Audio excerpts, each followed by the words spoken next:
What's up guys, it's your boy Sean Steven for another episode with Caricarz. And before we begin, don't forget to like and share this video, but most importantly, be sure to subscribe to our channel, which is Caricarz. And for this episode, we'll be featuring to you the 2021 Perodua Aruz variant AV.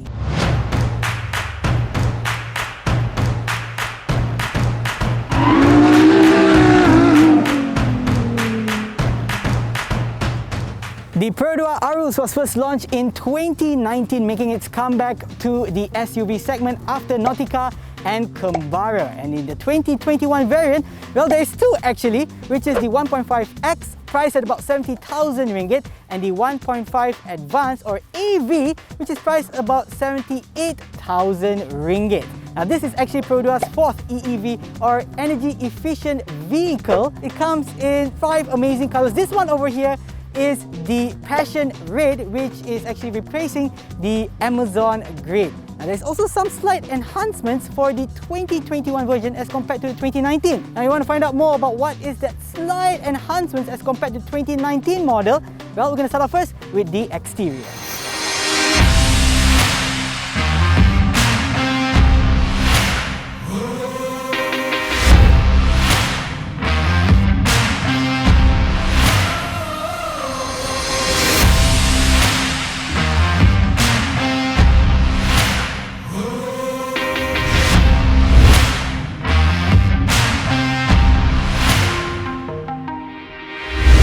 And now for the exterior, starting off first for the front part of the car. As you can see over here, this is a full LED headlamp that comes with Follow Me Home lights. Here it has a very nice finishing for the grille itself. Comes in a nice chrome as well as glossy black. And going down to the sides, you can see on each side it has the fog lamps and also the front sensor. And for the side profile, we're going to start off first with the rims, which is a 17-inch dual-tone rim. And you can see here a nice silver lining that goes all across the car, even as you saw earlier the front grille. And on top here we have the roof railing, which is also part of this variant. But you've probably been wondering, what's the difference between the 2019 and the enhanced 2021 version? Well, this is it. That's right, the integrated side step that is part of the 2021 version, and also the Aruz badge that you can see over there. And now for the back part, we're going to start off first with the spoiler, which gives it a somewhat sporty kind of feel. And also here the back LED combination lights. And in the middle over here, you can see it's something similar to the front grille, which is a black glossy finishing, as well as the chrome finishing over here. Down here is the reverse camera, and below over here is the back sensor together with the back or rear reflectors. Now what about the boot space? Let's open this up. Again, this does not come with power boot, so there's a slight lift up. This one here is about 213 liters of boot space, but this can be expanded by folding the third row seats, which is simple. Step 1, just folding this and pulling this and lifting it up. And this both sides can be folded as so. And not to forget, here there is a charging port in case you want to power your vacuum cleaner or anything else for this part of the car. And now for the interior part of the car, I'm going to start off first with keyless entry with push start over here. And just below there is also a built-in smart tag reader, so you don't need to have it placed over here or always picking it up and down. Now in terms of the steering wheel, it is wrapped in full leather. However, on top over here, it is all hard, hard touch.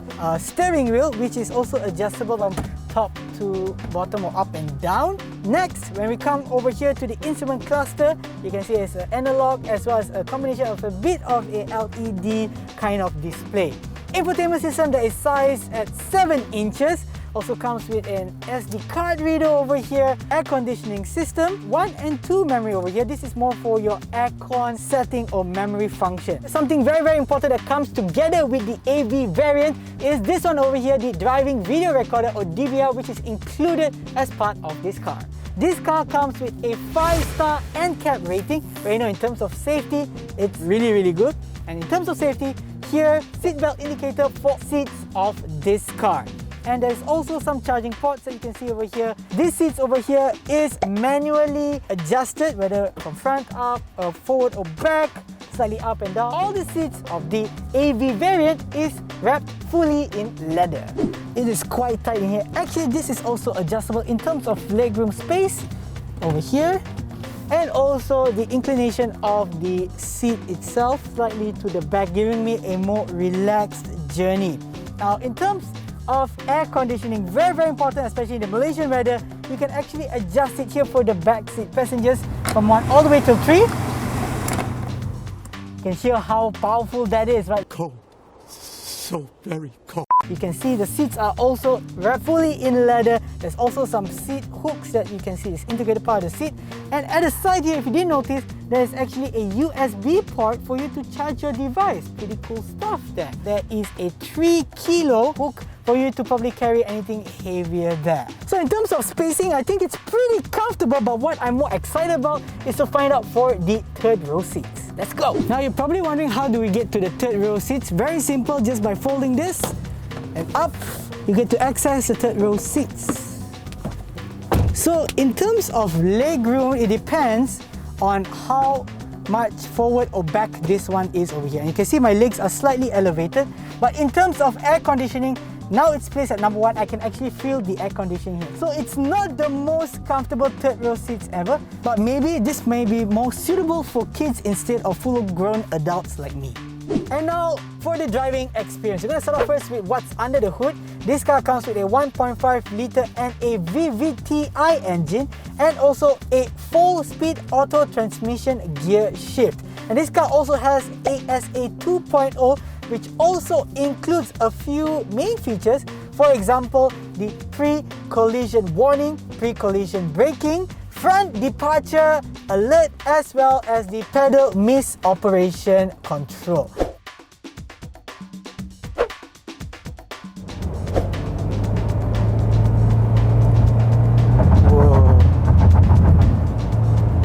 Okay, so when I try to accelerate, you can really hear the RPM that dragging. Maybe due to the fact that this is a 4-speed auto transmission. Imagining this car being filled with 7 adults, okay, with a 1.5 and a litre engine, it wouldn't be much of a performance car, but at mid-range, it can perform quite well. So I'm at the red light right now. There's a car in front of me. What's going to happen is we're going to test out the front pre-departure alert. What will happen here is that if a car that is static in front of us and we are at a red traffic light and the car starts to move and we don't start moving just yet, here is an extra feature that allows you to be alerted instead of someone honking at you. Pap, pap. Oi! Jalan lah! No! You're facing the... No! Nah, don't worry about that. So this car will actually replace that problem. It's in D. Car is departing. There we go. Did you hear that? The so it actually let us know that the car is already departed and it's time for you to go. Let's try the turning radius for this. Oh, not too bad. Pretty good. So in terms of driving experience, I would say it's pretty comfortable. In terms of acceleration, there is not much power if reaching top speed, but I would say slow to mid-range speed is pretty okay. And since because it can go up to 7 seats, a 1.5 litre NA engine can't really bring it up to super fast speeds. So overall, I would say it's a pretty average driving experience. Now let's compare this car among its variants, more specifically the 1.5X as well as the 1.5 AV. We're going to start off first with the pricing. The 1.5X is priced at about 70,000 ringgit and the 1.5 AV is priced at about 75,000 ringgit. You can see the price difference per month is not that much. Now going back to the performance itself, as you can see the table in front of you, in terms of performance, the max power, torque, or even fuel efficiency, and even the gear shift is exactly the same for both variants. But what's different, or what I'd like to highlight again, the 1.5 AV comes with ASA 2.0, pre-installed DVR or a dash cam, and also leather seats, and also the full list is displayed in the table in front of you. Now let's compare this car with its competitors, more specifically the Honda BR-V, Toyota Rush, Toyota Avanza, and also the Mitsubishi Xpander. As you can see the table of comparison in front of you. Now it's quite obvious that the Honda BR-V has the highest max power as well as the torque. In terms of pricing comparing with its other competitors, this is where Perodua Aruz shines the best because it actually has the lowest pricing among its competitors.